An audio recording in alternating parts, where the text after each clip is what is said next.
Good morning, good morning, good afternoon, good evening, good day, everyone, from wherever you are. It's a beautiful day out, other than it snowed here. But welcome back to the Christian Music Bros podcast. I'm Brendan, and this is Brandon. Welcome to the podcast, everyone. Hey, Brandon, did you get any snow yet? Just curious.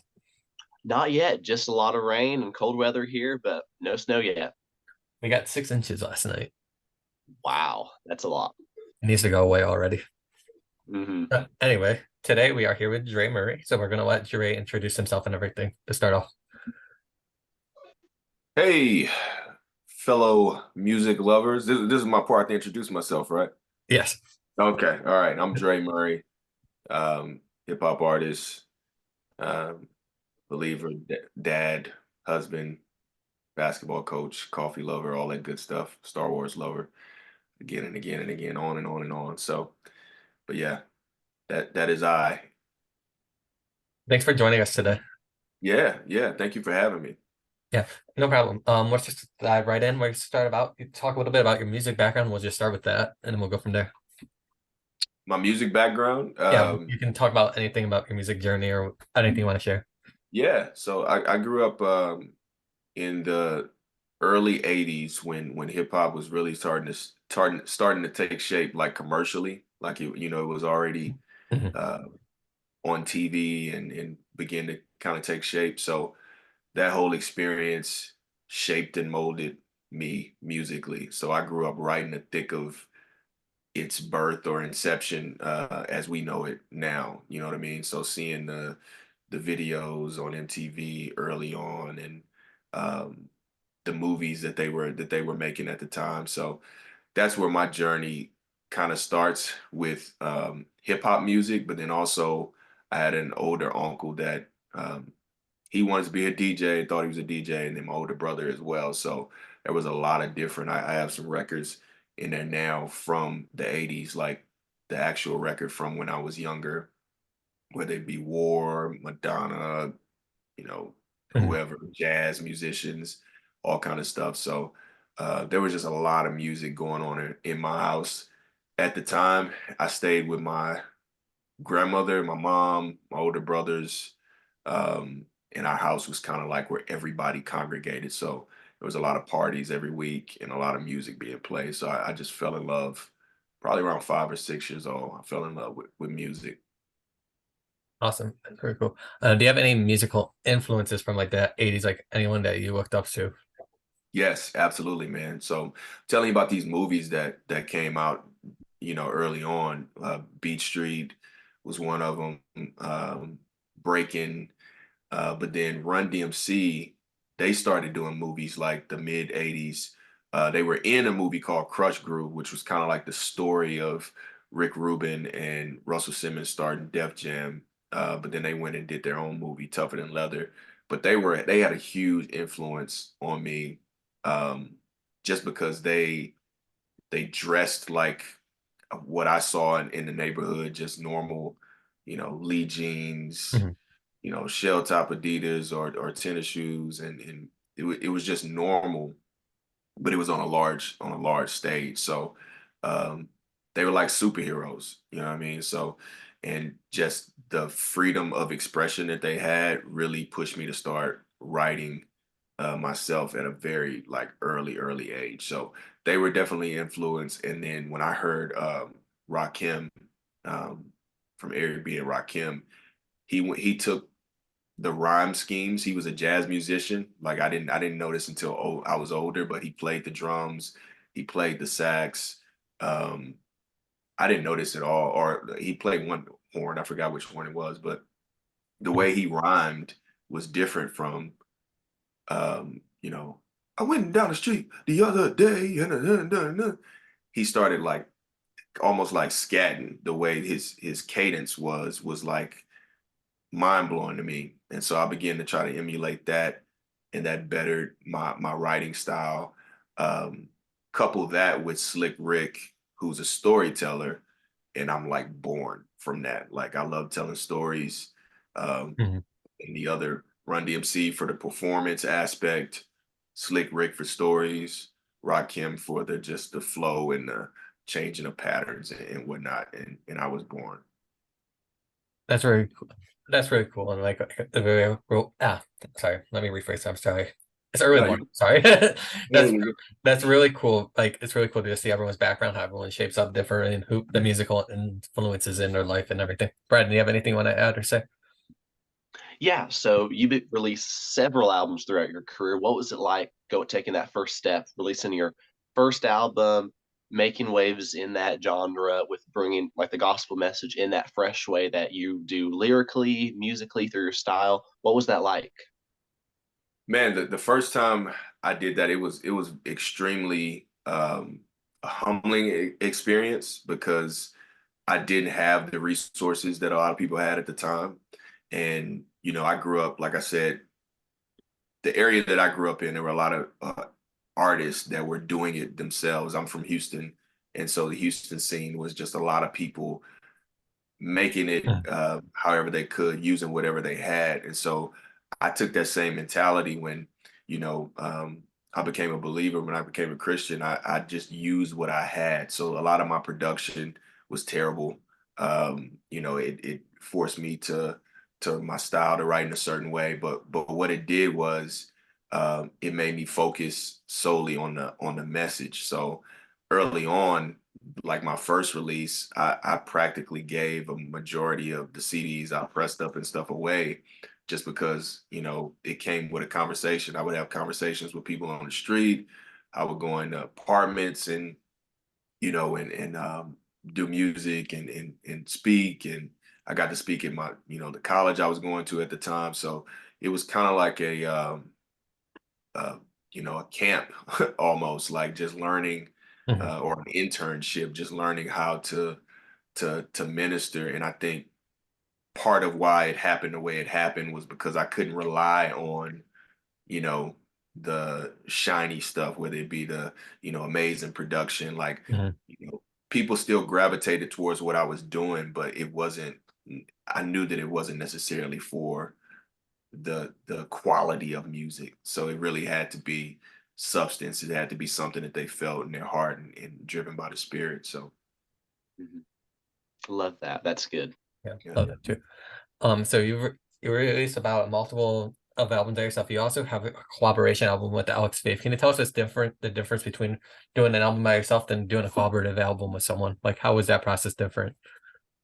So I'm very much an introvert. I can be, outgoing and but I Mhm. love, I mean, just because I'm the youngest, the middle brother is 11 years older than me. My oldest brother's 13 years older than me. So I spent a lot of time making up characters and like being alone by myself and writing by myself. And so the introduction of me with somebody else, having to collaborate on every single song and share ideas, you would think on the surface that would be hard, but the beauty about what Alex and I did was we went on tour before we created the album.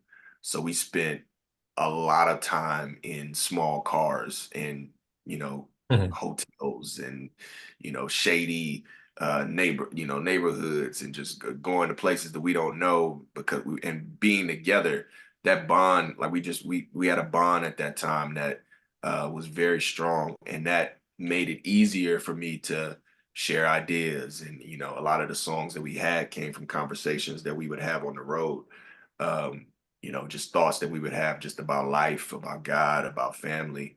And so that made it a lot easier. So I don't know what the experience is like for anyone else, but for me, that particular experience was one that I loved because it was organic. It wasn't contrived and made up, Mhm. by a label.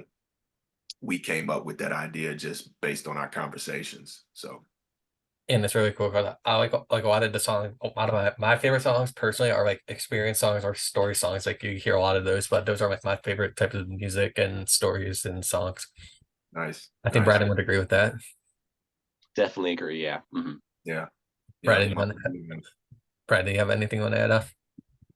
Yeah. So you also, I believe, just released a project through your website that people can get called, I may be butchering the name, Amadeus EP. Yes, yes, yes. Awesome. Can you tell us about that project, about the songs, the story, what the project means to you? Because I think it's just came out like a week ago. Yeah, it So, came out a week ago. yeah, Recorded it yeah. over Christmas break. Just I was working on some other stuff and I was trying to figure out which, direction I wanted to go. I like to spend a lot of time, you know, thinking and just living life before I create a project. But I wanted to challenge myself. I really hadn't done a project at the beginning of a year. Like, everybody's talking about, you know, change at the beginning of the year. And I never really had, I usually wait until about March to begin working on stuff.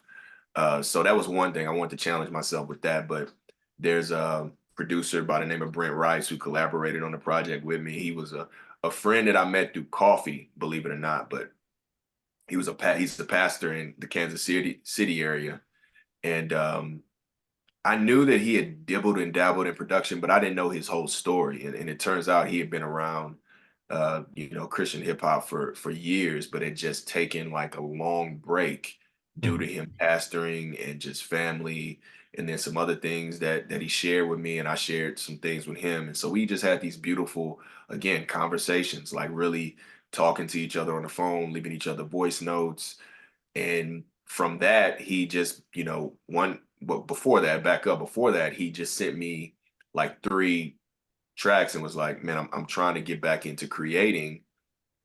Can you listen to these? And immediately, like something just clicked. Mhm. I was out with my family and he sent them to me and I began listening to them.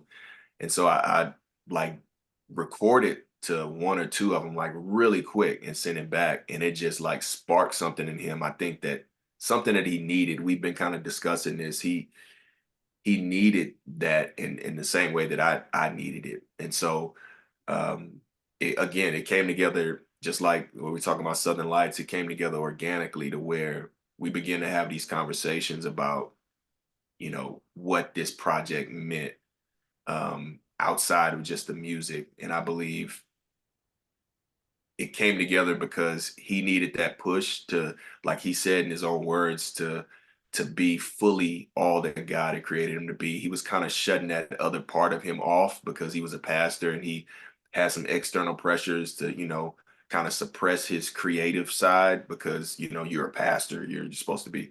And this was freeing for him, just like it was freeing for me because I've never, like I said at the start of the year, done something like this. And I'm always like in my head thinking way too much. And so the lead song, Amadeus, I actually wrote part of that song years ago. Um, and with another close friend and producer of mine, he sent me the beat and it was called Amadeus. And he said, this is Mozart's name.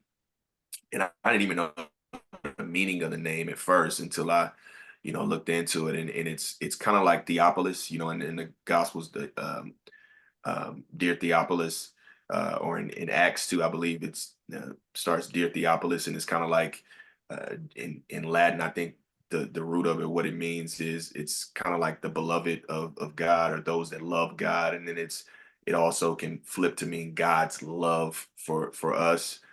And so it just hit me like, the worry, the anxiety that I have, overthinking stuff, same with Brent, him overthinking, man, should I create? For 9 years, he didn't create anything. 9 years, he hadn't made one beat.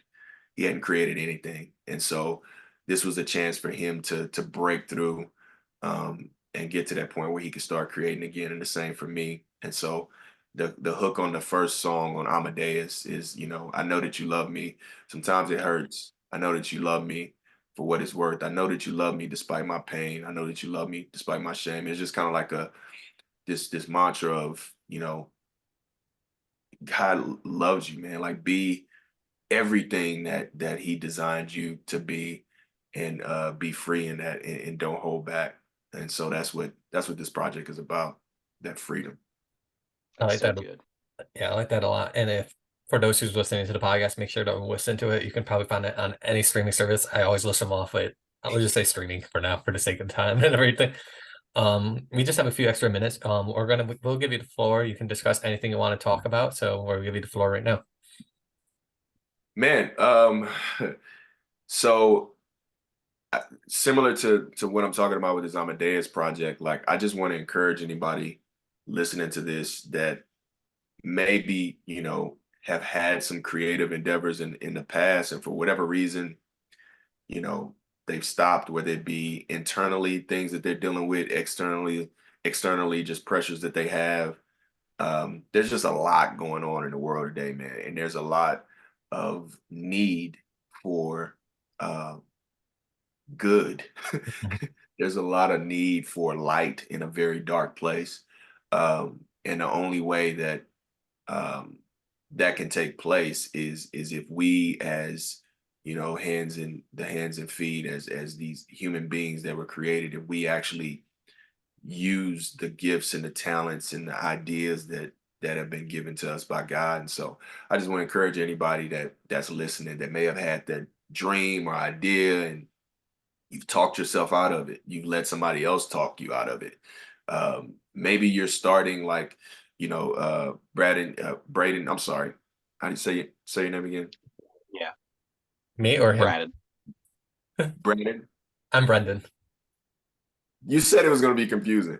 I told you. So you mentioned, you asked me earlier about starting like my first release, and so you may be at that point where you're like just starting, and it may not look or sound or feel the way that you think it's supposed to, down the line.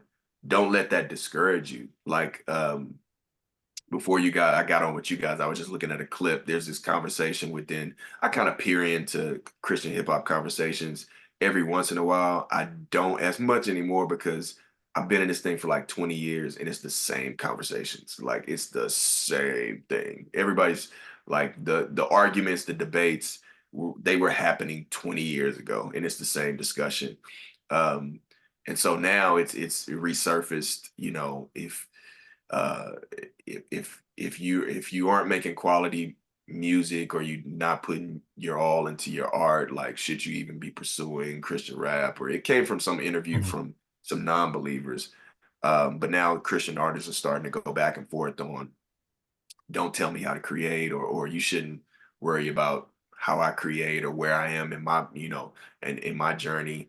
And I just want to encourage that person that may be at the beginning of their journey. Don't let someone else discourage you from making um don't let someone else discourage you from taking that step. If I would allow somebody to talk me out of taking that step, I wouldn't be on this Zoom call right now.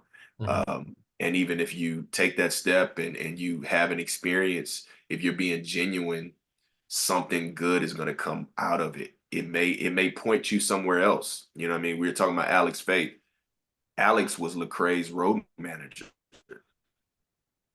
for years. He was Lecrae's road manager. I met him booking something with Lecrae, talking to him on the phone as Stephen Alex Faith. He used to wear suits, but in the background, he had done this music and he had just stopped. And then, I knew him one way, and to come to find out he's another way, like because it was hidden.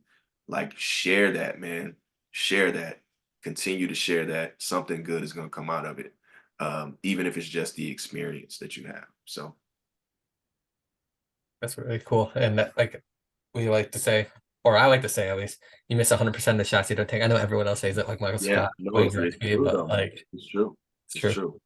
Again, thank you for joining us. I know we had a couple of technical difficulties this morning, but we overcame it. So good job.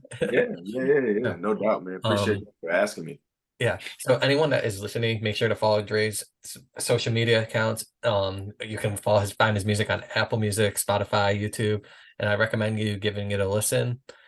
And we hope you have a great week. Brett and I will see you next week. Dre, best of wishes to you and everything, and good luck with your project that just came out. We'll help promote it when we post this podcast episode and everything. Awesome, man. Thank you. Thank you so much. You're welcome, and take care, everyone.